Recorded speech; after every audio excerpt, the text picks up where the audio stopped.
What's up, guys? Today I'm going to show you how to make a stiff meringue for macarons. I've included pictures of me already pre-sifting. The first picture on the left is what it should look like after you sifted it one time, and the second picture is what it should look like after the second sift. Now, those crumbs that are left inside of your sifter, you are going to want to throw those away. Do not keep those. That is why I always do 132 grams of almond flour and powdered sugar, so we have some extra wiggle room to get rid of those big crumbs. Go ahead and start out with 100 grams of egg whites inside of your KitchenAid mixer.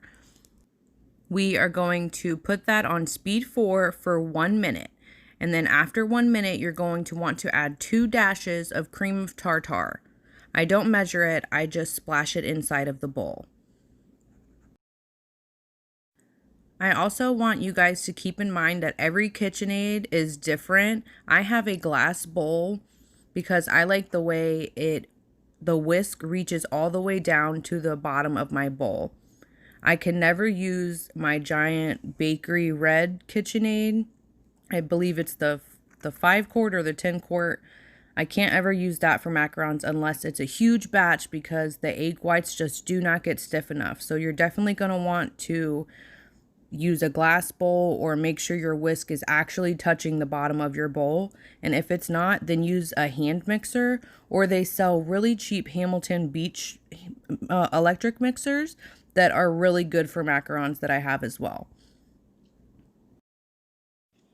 You'll start to notice that your egg whites are getting really frothy and they have large size bubbles in there. That's what froth is.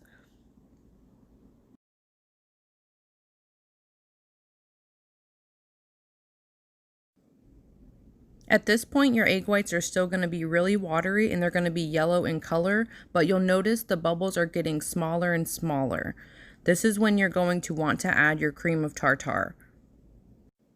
After you add the cream of tartar, you're going to leave your whisk in there on speed 4 for 2 minutes. So it has been on speed 4 a total of 4 minutes now.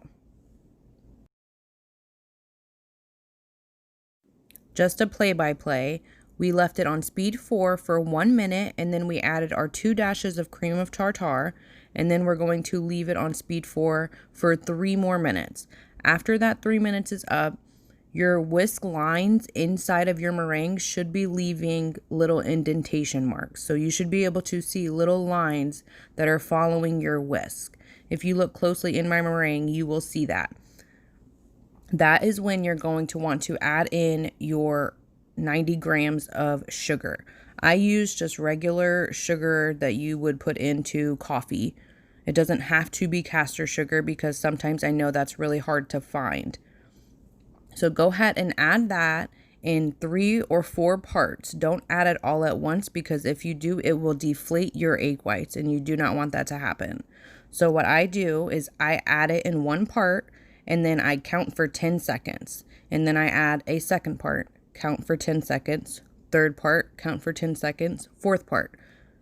Then after that, you're going to leave it on speed 4 for 3 minutes to give the sugar time to dissolve in the egg whites.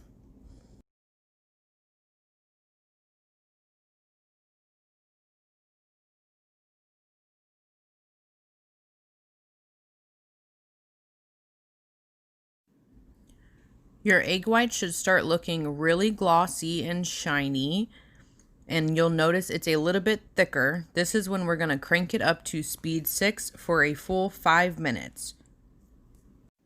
So now we have done speed 4 for 7 minutes, and then we're doing speed 6 for 5 minutes.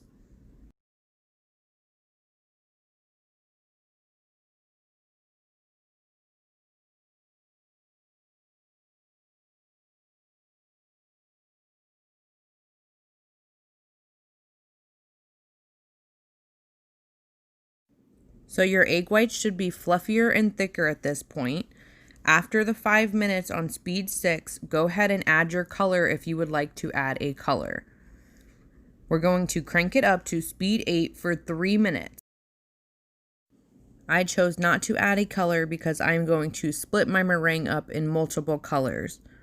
So remember that if you want to split your meringue, then do not add color at this stage.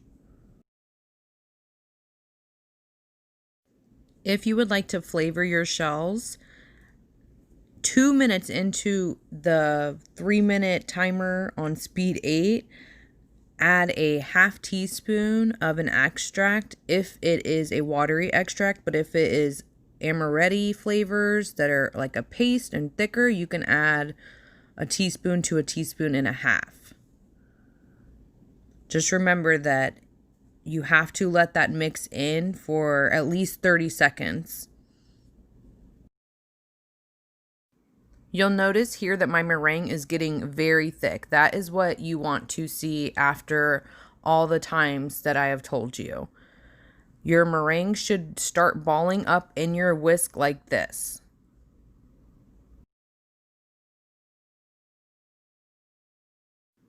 Do you see how my meringue is starting to get stuck in the middle of my whisk?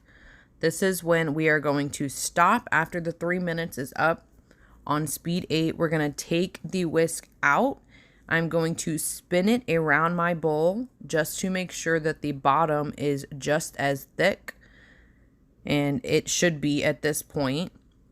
Even when you run your whisk around your meringue, it should feel thick. It should be, you should just feel that it's really sturdy when you roll it around. Pick it up and shake it like this. If things are wiggling, then your meringue is not stiff enough. I like to go a little bit further with my meringue to make sure it is extra stiff, so my peaks literally do not wiggle at all. You'll see how hard it is for me to get my meringue out of my whisk.